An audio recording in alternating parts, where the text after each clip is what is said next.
Vamos lá, Duda, podemos começar? Podemos? Legal. Bom, fazer uma introdução inicial. Sou Gabriel Rodrigues, um dos sócios da Potenza Capital. Queria aí, a princípio, agradecer muito ao CAN, a Isabel, ao Duda, agradecer a XP Investimentos com Diego Pessoas, que conseguiu ajudar a gente a viabilizar esse call. Nesse momento tão importante, a gente vive aí uma crise sem precedentes e a gente está tentando levar o máximo de informação para os nossos clientes.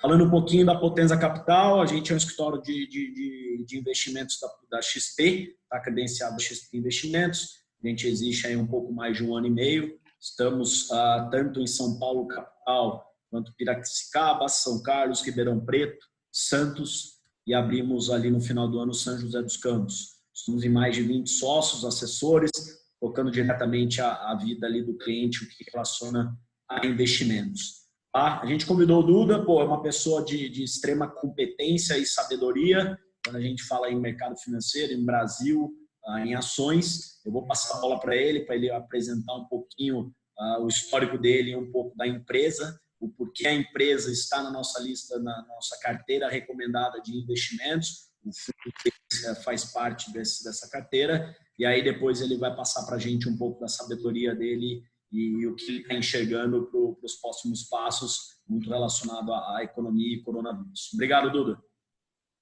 Obrigado, Gabriel. Boa tarde. Como o Gabriel falou, meu nome é Duda, eu sou o gestor, fundador da UCAN. Queria agradecer aí a Potenza, conheço o Gabriel e conheço os sócios, vêm referendados aí com conhecimento não só em ações, como todo o mercado, muito bem assessorado nessa parceria com ele, com a XP. Então, queria mais uma vez agradecer, tá? Bom, começando um pouco brevemente do meu histórico, eu tenho mais de 30 anos de experiência no mercado. Eu fiquei mais de 15 anos num banco de investimento, que tive a felicidade de ser do Pactual, onde a maioria dos sócios da OCAN fazem parte, são 30 pessoas hoje, 20 sócios na OCAN. Depois eu fundei um banco de investimento também, responsável por todo o asset, então tive mais de 10 anos de experiência nesse banco de investimento e já fazia gestão de recursos em seguradoras, em companhias de petróleo, antes de me juntar ao time do Pactual, tá? Então, acho que eu tenho um histórico bastante grande. Eu passei por área, fui responsável por área de risco, fui responsável por setor de análise, fui responsável por trading, fui responsável por tesouraria e fui responsável por toda a área de asset, de ações em tesouraria e depois de asset em geral no banco de investimento. Então, acho que essa trajetória, passando por todas as etapas, sem queimar etapas, o time que juntou comigo todo, os principais gestores têm mais de 20 anos de experiência. Temos um comitê de equities com 4 gestores, todos com mais de 10 anos de experiência, um comitê de macro com mais de 10 anos de experiência com 5 membros. Isso faz realmente um diferencial, né? Já começando a falar um pouco, né? A gente até escreveu na carta desse mês, falando já um pouco do cenário, que não se pode criar experiência, né? Experiência você só pode adquirir, é uma frase do Camus, né? Isso é muito rico agora para esse momento de risco grande do coronavírus. Eu acho que tem a vantagem de todos nós gestores passarmos por crises. Eu já era gestor nos anos 90, quando a bolsa caía 80%, não caía 50% como caiu agora. Então, a gente já viu bastante momentos de crise, mas o mais importante é que cada crise tem sua particularidade. Sempre no momento de crise é fundamental você ter proteções, você procurar antecipar um pouco com as suas medidas e, quando ela acontece, efetivamente baixar o risco. Eu fico muito feliz que foi o que a gente fez na UCAN. Então, nesse mês, todos os nossos multimercado, multi-estratégias, apesar da bolsa cair 30% e nossos fundos multimercado serem focados em alfa, e se você quiser gerar alfa, seja independente da direção do mercado, você primordialmente tem que obter em ações, então a gente carrega aproximadamente 2/3 em ações. Apesar disso, todos os fundos fecharam positivos e estão positivos no ano. Então, a gente está bastante animado para gerar valor à frente. Tá? Falando sobre a UCAN, a nossa vantagem comparativa é principalmente ter uma gestão fundamentalista, ou seja, ser pessoas bastante dedicadas no fundamento. Então, nós temos 8 analistas de ações, sendo 2 focados no mercado internacional, 3 economistas, um time quantitativo também bastante sólido e, de novo, muito complementar e com muita experiência e totalmente aliado, investido nos fundos, que acho que nos dá uma vantagem comparativa. Mas, além disso, com uma gestão ativa muito grande, isso agora, todo mundo agora lembra de risco, né? A gente pode sair de qualquer papel, por regra de risco, em 15 dias. Hoje o papel demora menos de 5 dias de sair qualquer posição. Então, isso foi quando você saiu do mercado altista em janeiro para um mercado extremamente baixista, a gente conseguiu adaptar rapidamente a carteira e também estamos preparados, se você revertesse para o mercado altista, adaptar rapidamente a carteira. Tá? Falando de risco, a gente tem stop por posição, só aumentamos posição vencedoras, não temos risco de crédito privado nos fundos, não vendemos opção a descoberto, ou seja, aquele pó, aquela opção que você ganha em 9 em cada 10 vezes, mas quando perde, gera uma descontinuidade. E temos uma métrica para os fundos multimercado de uma volatilidade presumida. O que é isso? A gente se adapta à volatilidade do mercado. Por exemplo, o nosso fundo Retorno Absoluto ele tem uma meta de render CDI mais 8%, com 8% de volatilidade. O que acontece agora? A volatilidade quadruplicou. Então, a gente diminui por 4 as posições, paulatinamente vai aumentando quando reduz. Então, hoje, com menos risco, continuo perseguindo os mesmos potenciais de retornos, que é CDI mais 8, só que consegui uma forte preservação de capital. Ou seja, mesmo eu não estando pessimista, a bolsa caindo 30%, a gente conseguiu fechar os fundos positivos. Tá? Quais são nossos produtos na UCAM? A gente tem o Retorno Absoluto, que eu falei, que é um fundo D mais 30, com essa meta, e em pouco tempo acho que vocês vão ter boas notícias aí do Retorno Absoluto, porque acho que a gente está tendo uma demanda bastante grande para a gente abrir o produto. A gente tem um produto aberto, o Equity Hedge, que também é o produto da Previdência que está aberto, que tem uma meta de CDI mais 4 com 4%, com a vantagem dele CD mais 15%. A gente tem o Institucional, que está recentemente fechado, que é um produto D mais 1, com uma meta de CDI mais 2 com 2% de volatilidade. Além disso, temos o Long Bias. O Long Bias também tem uma boa notícia para os clientes, né? Na queda como um fundo de ações, numa queda de 30% da bolsa, ele caiu 6% no mês, está só caindo 8% no ano, quando que a bolsa caiu 38%. Então, uma preservação de capital bastante grande. Temos o Long Short, que também fechou, que era a mesma meta do retorno absoluto, e temos um fundo de ações com regra de institucionais, para institucionais, que tem a meta de render Ibovespa mais 10%. Tá? Bom, vamos falar um pouco do cenário, o que a gente fez e o que a gente está fazendo e o que a gente vê para frente. Tá? Tem 2 temas que a gente persegue hoje, há 1 mês, há 3 meses, há 6 meses, há 1 ano. Tá?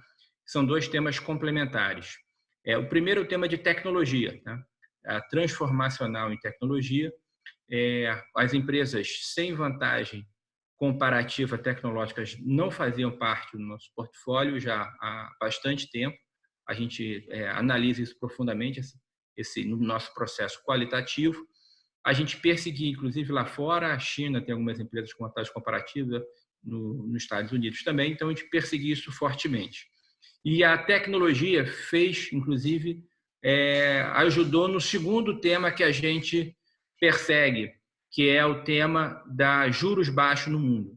Ela propiciou uma inflação baixa e os juros baixos no mundo. Bom, essa crise, ela exponencializou, ela aumentou brutalmente esses 2 temas, de tecnologia e o tema de juros baixos. Então, a gente continua perseguindo, teve uma convergência para o nosso fundamento, mas eu acho que ainda vai se intensificar um pouco mais à frente. Então, isso é interessante, né? A gente não teve que mudar nada nas nossas ferramentas de análise, nos nossos temas, na vantagem comparativa por esse tema. Na verdade, esse tema se intensificou, tá? Então, por isso que eu estou bastante otimista de gerar valor à frente, tá? O que a gente viu na virada do ano é que a gente preferiu concentrar mais o risco fora do Brasil do que no Brasil, porque antes do mercado a gente revisou para baixo o PIB brasileiro. Então, a gente estrategicamente diminuiu as posições de bolsa e aumentou nos juros. Então, a gente capturou essa queda dos juros, a gente acha que tem mais movimento de queda de juros no Brasil e no mundo. Então, a gente continua perseguindo, mas particularmente no Brasil isso é bastante favorável. Tá? Olhando na parte de bolsa, a gente tem perseguido lá, principalmente em tecnologia, em posições lá fora, contra setores tradicionais, por exemplo, commodities, com bancos ou empresas de varejo tradicional. Hoje, você tem a vantagem que toda a bolsa está barata, tanto aqui dentro quanto lá fora, a gente vê um upside relevante. A arte é onde você encontrar um potencial de valorização com menor risco, porque tem um problema agora à frente, né? Você vai se haver com uma recessão global e uma recessão no Brasil. Então, não será tão fácil ganhar dinheiro. Ou, em outras palavras, você vai ter que ganhar dinheiro protegido. Então, a gente tem perseguido esse tema de tecnologia lá fora. Estamos extraindo bastante valor, tem sido bastante consistente os ganhos em tecnologia lá fora. No Brasil, a gente também continua perseguindo o tema de tecnologia.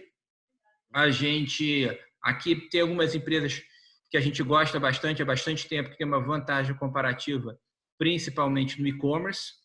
A gente já teve bancos digitais, mas hoje a gente está preferindo essas empresas que são mais lucrativas, geradoras de caixa. Atualmente é bastante importante nesse cenário. Tem um segundo cenário, que são as empresas exportadoras de produtos essenciais em dólar, que também são bastante geradoras de caixa, com uma vantagem comparativa. O segundo tema que a gente gosta bastante. Tem um terceiro tema das empresas de concessões, as UTI, que são empresas muito protegidas, com contratos sólidos, com uma taxa interna de retorno que agora estão superiores a 8%, ou seja, a gente está indo para juro real zero no Brasil, e essas empresas te dão um juro real acima de 8%, então a gente também persegue isso. E, por último, um tema que a gente também está perseguindo pela ordem é um tema do setor de saúde. A gente tem convicção que os investimentos em saúde vão aumentar depois, tanto das pessoas físicas como dos próprios governos, então vai ser um setor-chave que a gente já via uma demanda forte. O setor sofreu muito, a gente não acredita que a sinistralidade vai aumentar muito no setor. Inclusive, tem empresas transformacionais integradas que vão se beneficiar em relação a isso. Tá? Então, acho que esses seriam os temas. Agora, aqui dentro, bastante protegido, porque, como eu falei, os riscos também estão bastante elevados. Né? Então, eu acho que não é o momento de você aumentar posições desprotegidas, porque acho que a consistência, a gestão de asset é sempre sobre Sharpe, né? Uma relação de retorno-risco. Eu acho que você, paulatinamente, aumentar essas posições. Mas, claro, como eu falei, tudo está barato, então tem distorções bastante grandes que eu acho que são favoráveis para se tomar agora. Do ponto de vista, a gente também tem perseguido, nesse momento de aversão a risco, uma valorização do dólar em relação a várias moedas emergentes, inclusive o real. A gente acha que o melhor mercado para o curtíssimo prazo na relação retorno-risco é os juros, mas olhando para médio e longo prazo, sem dúvida, é a Bolsa. Inexoravelmente, as pessoas vão ter que ir para risco, porque o juro vai para próximo de 3%, então isso é inexorável. A gente se apresenta como gestor responsável para gerar esse valor. Tá? Então, olhando para frente, a gente acha que o melhor mercado com potencial de valorização, inclusive, vai ser na proporção de retorno-risco. Mas agora o juros é mais forte, o câmbio viria depois, e a gente está vendido em algumas commodities, principalmente algumas commodities que não caíram. A gente acha que essa desaceleração e essa recessão será muito séria, tanto no mundo quanto no Brasil. Então, alguns pontos que ainda não se desvalorizaram completamente, a gente também está procurando se beneficiar. De novo, a gente não redia um mercado com o outro. O que significa? A gente não compra o dólar para proteger a bolsa, mas a gente tem métricas quantitativas que essas posições, claro, são complementares. Então, a mesma coisa em commodities, a gente é comprado em posições de bolsa em alguma commodity e vendido para a própria commodity. Então, assim, acho que foi bastante importante a nossa performance. Por exemplo, a nossa cobertura de commodities fez que mesmo uma boa empresa como a Petrobras, nós tivéssemos vendido. Normalmente fazemos proteção através do índice otimizado. O que isso significa? O índice brasileiro, a gente neutraliza o que a gente não quer estar vendido. Mas a gente estava vendido em Petrobras e foi um destaque aí de queda, caiu mais de 50%. A gente já cobriu esse short, mas só para explicar um pouco da nossa tecnologia, como a gente faz, como é que isso foi importante. Então, acho que, resumidamente, é isso. O jogo é muito de gestão de risco. a gente fica muito satisfeito que a gente preservou o capital e a gente continua com as mesmas metas de retorno e estamos otimistas à frente porque vê bastante distorção, principalmente para o que é o nosso forte, que é gestão de risco. A gente faz isso há mais de 30 anos focado em alfa e agora o alfa vai ser fundamental, até porque os juros estão indo para 3%, olhando para o horizonte mais à frente, não deverão gerar os ganhos maiores. Os nossos fundos da Alcan também têm uma vantagem comparativa, que eles têm muito baixa correlação com os outros fundos do mercado. Então, a Potenza, que faz esse trabalho muito bem, tem muita experiência, ela sabe disso. Por que isso? Porque, primeiro, nós somos focados em alfa, a maioria dos fundos são macrodirecionais, até porque os principais gestores no Brasil são gestores de juros, porque foi isso dominante nos últimos 20 anos. Mas isso não é o benchmark global. E segundo, pela nossa análise fundamentalista, a gente gosta de ter um desvio de percepção em relação ao mercado. Então, acho que faz um ponto adicional aos produtos da Alcan, que você tendo os maiores, os melhores gestores do mercado, e você tendo o produto da Alcan, que também tem sempre se destacado entre os melhores produtos do mercado, ele ganha por si só, mas funciona como uma proteção. Ele eleva o retorno como um todo, diminuindo o risco do seu portfólio.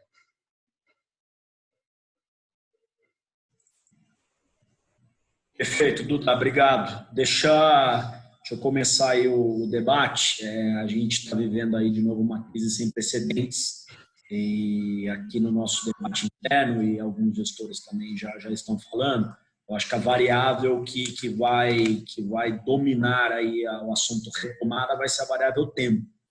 E aí a gente fala de tempo, a gente vai falar um pouco de lockdown vertical, horizontal, um pouco do debate do presidente. Os Estados Unidos já anunciou o lockdown total até o final de abril e etc. Qual que é a sua opinião, um pouco explorando o assunto variável tempo, Duda? O quanto isso, obviamente, tem um impacto extremamente diferente em vários setores, na economia como um todo, tanto de mercado desenvolvido como emergente, mas podia explorar um pouquinho mais esse assunto para a gente, por favor?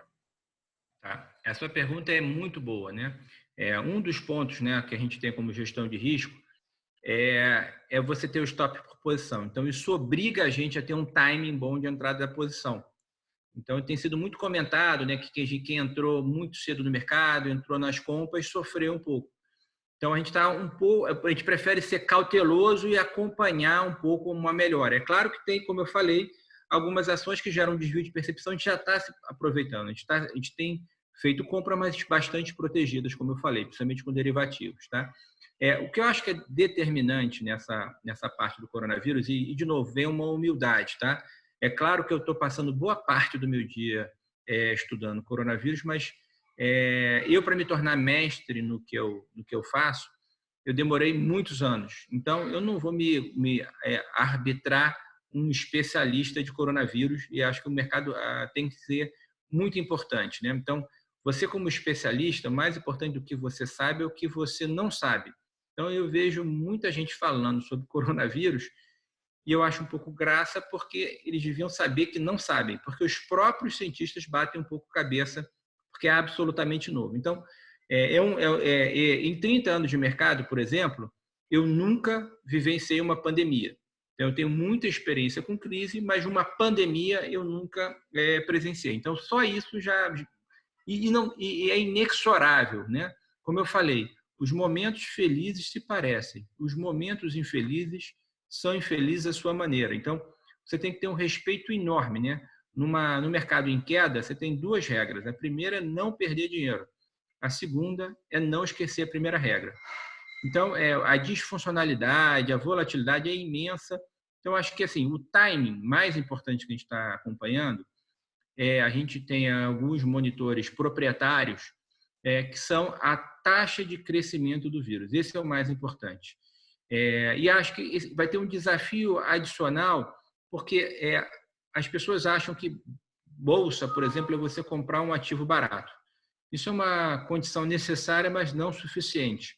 Os mercados são movidos à ambição e medo. E uma pandemia é a primeira vez que eu vejo um medo, inclusive, da própria existência do homem. Né? As pessoas têm medo de adoecer atualmente, de pegar o coronavírus e morrer. Então, o medo é claro que está amplificado. Então, vai ser curioso, porque se eu estou olhando a taxa de crescimento, provavelmente quando a gente estiver no ápice global da doença, as taxas de crescimento vão começar a cair e eu vou estar animado para comprar, mas o noticiário vai ser o número recorde de mortes. Então, eu vou ter que também ser um pouco cauteloso, e eu peço para as pessoas serem um pouco cautelosas, porque os mercados ainda vão estar sendo muito movidos por medo, né? Hoje, tem os fatores favoráveis, a Europa começa a diminuir um pouco essa taxa de crescimento, os Estados Unidos está crescendo exponencialmente, que é a grande preocupação do mercado. Os Estados Unidos, eu acho que é por um motivo positivo, porque eles estão fazendo recorde de testes. Então, com os testes, eles conseguem segregar mais a população. Ou seja, você, por exemplo, Nova York é um caso crítico, talvez Nova York fique mais com shutdown separado um pouco. Mas, de novo, tudo é novo sobre um vírus novo, então a gente tem que ter uma humildade enorme. Mesmo na comunidade científica, médica, há divergências sobre o tema. Então, a gente vai ter que acompanhar um pouco. Já está sendo alongados os prazos de shutdown, né? O Trump, por exemplo, falava para 15 dias, isso já ficou até o final do mês. Isso, na verdade, é um moving target. Então, você tem que ter de novo, olha como é que você tem que ter os melhores assessores. Então, inclusive, na gestão da crise, está sendo muito bem feita nos Estados Unidos. Então, você tem que tomar um pouco de cuidado. Eu acredito que a gente vai ter shutdown até final de abril. A gente vai estar analisando um pouco à frente. Eu sou especialista em economia e gestão, então, realmente, a gente passar maio inteiro em shutdown, a economia vai ter um colapso, porque as empresas brasileiras, pequenas e médias, por exemplo, que é quase 50% do total, não aguentam mais de um mês e meio sem liquidez. Então, por isso até sou bastante preocupado com crédito privado. Eu acho que, por exemplo, um risco-retorno é bem maior na Bolsa, inclusive se você fizer protegido, do que você está investido em crédito privado agora. Então, acho que a gente vai... esse é um cenário importante, né? Tempos extraordinários pedem medidas extraordinárias, então todo dia eu acordo com medidas extraordinárias, eu tenho que ter a cabeça absolutamente limpa para isso. Cada dia parece um mês, então tem o horizonte temporal. Eu sempre brinco que agora a gente está trabalhando 4 vezes mais para ganhar um quarto, mas daqui a pouco a gente começa a normalizar. Então, mas é o dinheiro mais precioso para o cliente, o dinheiro mais equilibrado. E acho que esse trabalho profundo, árduo que a gente faz agora é que vai garantir ganhos maiores agora. Mas a gente já tem conseguido ganhar consistentemente de novo. Os fundos mantêm as metas de retorno apesar do ambiente de crise. Então, acho que ao final de abril é que você vai ter uma sinalização um pouco maior. E eu acho que vai ser uma curva de grau de insatisfação que você aceita. Então, o lockdown vai acabar com alguma insatisfação para o setor, para a classe médica, e com alguma insatisfação para o setor de economia, que foi tarde demais. Então, você vai ser uma curva de aonde gera uma tolerância menos ruim. Eu te diria que seria mais ou menos no meio de maio que isso deveria acontecer. Claro que eu, como investidor, como tomador de risco, a gente vai ter que fazer com algum tipo de tecnologia para avaliar, para se antecipar um pouco. Então, acho que isso que eu vou estar perseguindo, por isso que eu falei as taxas de crescimento. Legal, cara, ótimo. Vou aproveitar o gancho, o Luiz Scavone mandou aqui para a gente no chat. A resposta coordenada dos bancos centrais será suficiente para atravessarmos esse período? Já se fala na fase 4 nos Estados Unidos. O que mais pode ser feito, na sua opinião? Tá, é curioso, né? A gente nunca viu um tempo extraordinário que globalmente as coisas estejam fechadas. E a gente nunca viu, eu nunca vi em 30 anos, todos os bancos centrais, inclusive o brasileiro pela primeira vez, no whatever it takes mode, ou seja, vamos fazer o que for preciso. Tá? Então, essa sua pergunta se é suficiente, então eu vou dizer o seguinte, nos Estados Unidos, eu acho que os Estados Unidos vai sair relativamente melhor da crise, então algo que a gente sempre persegue, a gente já ganhou dinheiro com dólar em relação ao euro, já ganhou dinheiro comprado na Bolsa Americana, vendido em alguns ativos da Bolsa Europeia, os Estados Unidos vai ser relativamente melhor da crise. Porque os Estados Unidos consegue fazer monetário, já jogou os juros para zero, tinha ainda juros para fazer isso, consegue fazer fiscal, ele tem uma condição fiscal e uma credibilidade maior, então já fez um pacote de 2 tri, quer fazer mais 2 tri de infraestrutura, e de gestão. Então, eles têm um time bastante bom, os recursos, um sistema médico integrado, então acho que vão sair melhor. No Brasil, a gente é capaz, acho que a gente vai chegar, a gente tem que fazer paulatinamente por credibilidade para ver se tem uma responsabilidade fiscal, mas acho que em monetário, como eu falei, a gente já fez o movimento de 50 e vai fazer mais movimentos de magnitude grande, então a gente vai alcançar no monetário. No fiscal, a gente está fazendo esforços pela primeira vez com a ideia de comprar crédito privado para dar liquidez, pela primeira vez dando voucher para informar, isso nunca aconteceu, né? Como americanos chamam esse helicopter money, né? Você realmente inundar o mercado para as pessoas desfavorecidas. Então a gente está fazendo, mas é mais limitado, e a gestão, sempre em mercado emergente, até pela fragilidade, é sempre mais confusa. Então a gente não, num primeiro momento, a gente vai demorar um pouco mais para sair da crise, tá? Então depende de cada aspecto, tá? Então alguns países melhores, outros países piores. Eu até dar a boa notícia que eu acho que o Brasil vai sair melhor do que a média dos emergentes. Então, a África do Sul é mais bagunçada, a Turquia é mais bagunçada, a Rússia está com um problema muito grande da queda do óleo, só para citar alguns exemplos. Muito bom, legal. Deixa eu aproveitar seu gancho. A gente está falando aí, eu vou voltar ali na variável tempo. A gente não sabe o quanto tempo ainda o lockdown no Brasil deve permanecer, mas a gente sabe que o dinheiro no Brasil é finito. Pô, a gente tem aí uma reserva, tem aí o fiscal, a gente está usando alguns instrumentos, mas aí, dependendo dessa variável aí, tempo, a gente pode precisar imprimir dinheiro.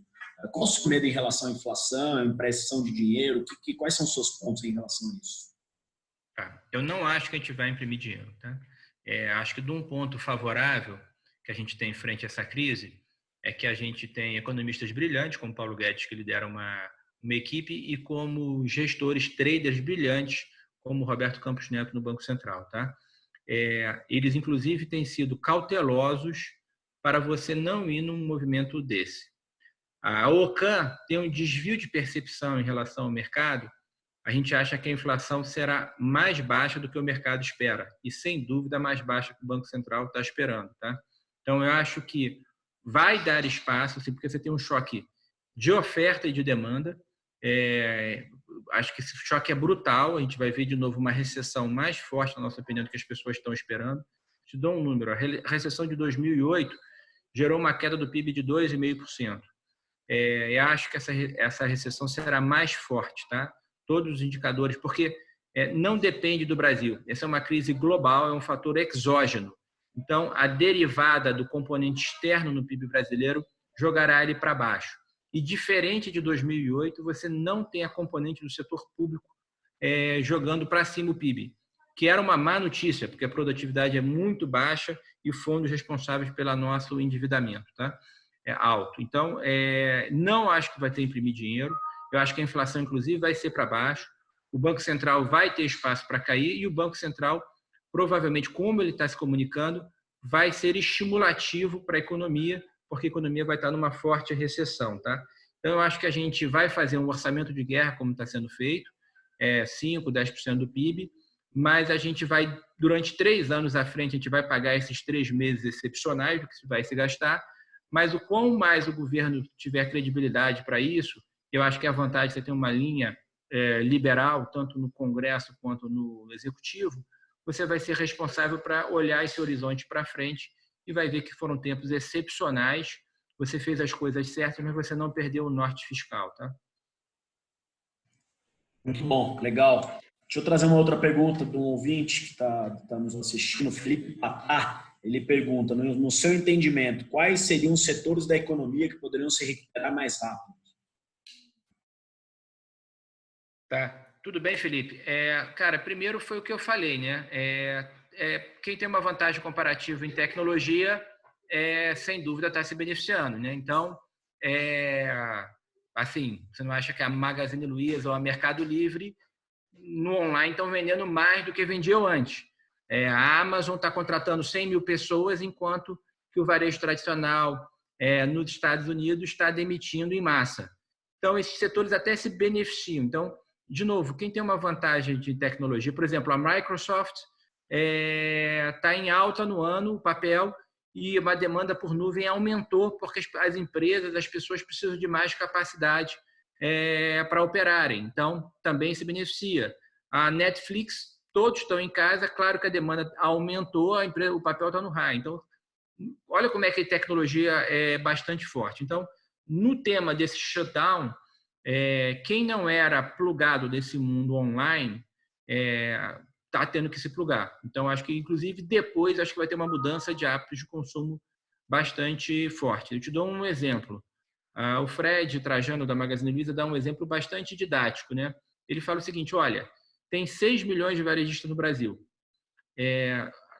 Colados na Magazine Luiza, que foi a empresa com maior vantagem comparativa de tecnologia no varejo online, tem 250 mil varejistas. O meu trabalho é botar esses 6 milhões para dentro. Então, você imagina um varejista médio que não faz marketplace, ou seja, vender via internet hoje. Ele está desesperado para fazê-lo. Tanto que a Magazine Luiza antecipou as plataformas ligadas a varejistas médios.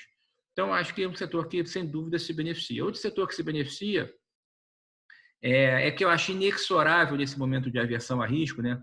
De novo, o ajuste, você vai fazer um forte ajuste nos juros e o câmbio vai ser o que o mercado determinar. Então, acho que o mundo é esse, você ficar, como a gente tem problemas de competitividade, infelizmente, o modelo vai ser uma moeda desvalorizada provavelmente. Então, essas empresas exportadoras de dólar em dólar de produtos essenciais, é claro, porque eu acho que agora, como o OCAN, né, as pessoas vão procurar só comprar as coisas simples e essenciais, acho que vai ser determinante. Né? E eu falei outros setores, acho que saúde vai ser algo que vai ter uma demanda maior, e eu acho que, passado isso, as pessoas vão estar olhando as ações do ponto de vista não só de subir, mas de uma relação de retorno-risco. Né? É chato você falar sobre risco, né? Às vezes as pessoas não dão tanta importância, você faz uma palestra de 1 hora como a gente, acaba o cara... E a ação da Oi, né? Então, o cara sempre está pensando na ação que vai dar porrada. E, na verdade, é um pouco sobre isso. A gente tem que falar de novo, vamos ganhar no mínimo 15%, vamos escolher boas empresas. Então, eu acho que é bom uma crise dessa que a Bolsa rapidamente caiu 30%, chegou a estar caindo mais 40%, né? Para as pessoas, opa, entendi. Então, você tem que ter uma relação a todo isso. E, afinal do dia, asset, gestão de risco de gestores profissionais, é sobre isso. Eu, inclusive, recomendo que essas pessoas podem querer fazer investimentos próprios, mas procure uma casa como a Potenza, procure profissionais testados com uma performance confirmada, quer dizer, um histórico bom e com experiência, assim, porque eu acho que isso vai fazer muita diferença. Ou seja, procurem profissionais agora, porque acho que vai fazer muita diferença a gestão de risco. Legal, Duda. Mais uma pergunta de um participante. Ele pergunta qual a sua opinião sobre essa crise, se ela será em V, W ou U? Tá, boa pergunta. Eu tenho visto algumas pessoas falando que essa crise é só temporal, que vai ser em V. Eu acredito que vai ser em U, tá? Tanto nos mercados que eu estou focando mais, que é o mercado americano, que eu acho que tem uma vantagem comparativa, quanto no brasileiro. Por quê? Porque você tem um evento de descontinuidade, que gera o primeiro traço do U, que é para baixo. Depois você tem um evento de recessão, então ele deve se manter baixo. Depois ele deve ter um movimento de alta. Como os temas de tecnologia e juros baixos vão ajudar bastante o mercado, eu talvez não acho que seja em W. O W é claro que toda recuperação te engana um pouco. Por isso que eu estou falando que o foco em alfa é bom, porque se você comprar aquela empresa muito protegida, que aguenta muito desaforo, e redear com setores corretos, e vender empresas corretas, e for carregando isso, você não vai se preocupar muito se ela é em W ou ela é em U. Se você quiser ficar tentando acertar os movimentos de curto prazo, não, está nos 70 mil pontos agora a Bolsa, eu vou para o 80 mil, e aí quando você vai pegando só esse movimento, antes de ir para o 80, talvez vá para o 60. E aí você está sempre se estopando, você está sempre um pouco perdido. Então, esse não é o nosso jogo, esse não é o jogo, na nossa opinião, de melhor retorno-risco. Só para deixar claro também, em termos otimistas, eu acho que 70 mil pontos na Bolsa brasileira, ou mesmo os níveis da Bolsa americana, não são níveis de equilíbrio. Tá? A Bolsa está com um potencial de valorização muito grande. As empresas, em geral, são ótimas empresas, são sempre ajustadas para custo. O Brasil tem uma grande vantagem comparativa. O Brasil foi especialista em criar suas próprias crises, essa crise veio lá de fora. Então, os gestores são muito bons, estão acostumados a fazer isso. Então, as empresas andaram no tempo. Sobre essa crise, tem um fato bom, que o time decay é favorável. O que quer dizer isso? O tempo conta a favor, né? Então, como eu falei, eu acredito que 1 mês e meio a gente vai estar falando sobre lockdown vertical, tirando só as pessoas de risco, as coisas começam a voltar ao normal, e as empresas brasileiras sempre foram criadas em tempos de guerra, né? Confiscaram dinheiro das empresas, tiveram inflações absurdas, tiveram gestões heterodoxas. Então, tudo isso a gente já passou, então a gente é um pouco treinado em guerra. Legal, muito bom. Uma outra pergunta do Luiz Scavone, que é o nosso estrategista-chefe. Duda, em relação à renda variável, as posições do exterior continuam maiores do que as do Brasil? A dinâmica de retomada lá deveria ser mais rápida? Você já falou um pouquinho sobre isso, mas se quiser explorar um pouco mais as posições em renda variável. Tá. As posições em renda variável estavam maiores lá fora, em janeiro, como eu falei, a gente pegou muito bem. Por exemplo, naquela época, a gente perseguia muito um esquema de 5G aliado à computação quântica, então a gente pegou muito bem o movimento de Apple, que foi a ação que mais subiu nessa trajetória de alta.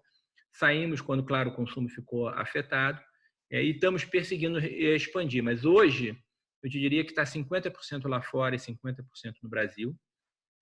Lá fora, a gente tem um jogo muito claro de alfa de tecnologia contra empresas tradicionais.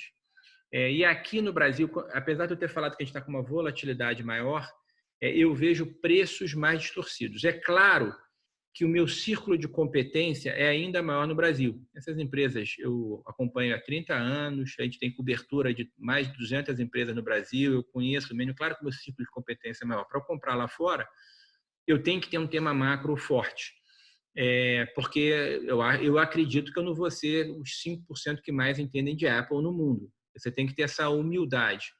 Então, aqui dentro do Brasil, eu vejo distorções maiores de preços. Então, a gente está 50-50. Aqui eu estou um pouco menos protegido. Não estou vendido em 100%. Eu estou vendido em torno de 2/3 do que eu estou comprado. Tá? E aqui, claro, até pelo conhecimento das empresas que eu tenho e outras posições, né, por exemplo, nos multimercados, eu estou aplicado nos juros. Se a recessão for mais forte, é ruim para equities, mas eu ganho nos juros. Eu estou comprado no dólar em relação ao real, pode ser ruim para equities, mas eu vou ganhar no dólar. Eu tenho posições complementares que ganham por si só, mas representam uma proteção para a minha carteira. E dentro da minha própria carteira, como eu falei, eu tenho ações em dólar, eu tenho ações em tecnologia bastante consistentes, que eu também acredito que protegem um pouco pelo micro. Então, hoje, eu vejo lá fora mais consistência, e um case bastante claro, porque lá tem muitas opções de empresa de tecnologia. Por outro lado, eu vejo uma distorção micro mais forte aqui dentro. Provavelmente eu vou expandir as duas nessa proporção de 50%. Muito bom. Mais uma pergunta aqui de uma cliente. Eu nunca apliquei em fundo de ações. Essa é a hora? Pergunta de $1 bilhão, né? Eu vou falar sobre a minha experiência, tá? Depende. Se você tiver apetite para risco, você aguenta risco, você aguenta perder 20% do que você investir, não tem problema nenhum. Como você não tem experiência, você vai se acostumar. Eu acho que eu estaria expandindo o risco em fundos multimercado, multiestratégia, focados em alfa, focados em ações, porque eles vão ganhar esse dinheiro em ações para você e vão saber mais quando que é para comprar ou quando que é para vender do que você. Agora, é claro, eu estou falando que a bolsa está barata e eu acredito que no longo prazo, que é mais de um ano, vai ganhar dinheiro quem investir em ações. Então, muito importante, eu não teria mais, mesmo quem tenha mais hoje, eu ajustaria, que está desconfortável, não está dormindo à noite, eu teria só até 20% diretamente em ações e estaria primordialmente procurando em fundo multimercado. Agora, eu, que sou um tomador de risco acostumado, só queria dar o meu depoimento, eu tenho dinheiro em todos os fundos da Alcan. E, recentemente, eu adicionei minha posição no fundo de ações, né? Porque eu tenho um horizonte longo e sou acostumado com essa volatilidade. Legal. Se você me permite, eu vou até complementar a sua resposta. Eu acho que é muito importante, nesse momento, ela procurar um assessor de investimentos, o qual vai poder avaliar. Acho que são 3 variáveis muito importantes para o cliente entender se é momento ou não de entrar na bolsa. Tá? O primeiro é o perfil de risco do cliente. realmente um cliente conservador, ter volatilidade de bolsa talvez não funcione muito bem. Eu acho que o segundo ponto é a necessidade de liquidez. Hoje os melhores fundos de investimentos, principalmente em bolsa, o multimercado também tem mais de 30 dias para resgate, então é importante entender esse equilíbrio com liquidez. E a terceira variável que eu acho que a gente está vivendo aí à flor da pele é realmente o nível de volatilidade que o cliente aguenta. Então, está muito ligado ao primeiro fator, a primeira variável do perfil, mas o mercado está muito volátil. A gente vive aí uma volatilidade completamente atípica, e aí eu acho que esses são os 3 fatores que tem que ser ponderado para a resposta, eu acho que ficar um pouco mais clara. Acho que o Duda colocou muito bem, a gente também diminuiu um pouco a produção de renda variável de alguns perfis de investimentos, mas com certeza para quem tem um viés de médio e longo prazo, acima de 1 ano, tem bastante dinheiro na mesa. Duda, quer fazer considerações finais? Fique à vontade. Tá bom. Obrigado, Gabriel. Eu queria agradecer novamente a Potenza, a XP. Meu ponto é o seguinte, a gente está otimista, a gente fica muito feliz que a gente tem feito uma gestão de risco bastante rígida.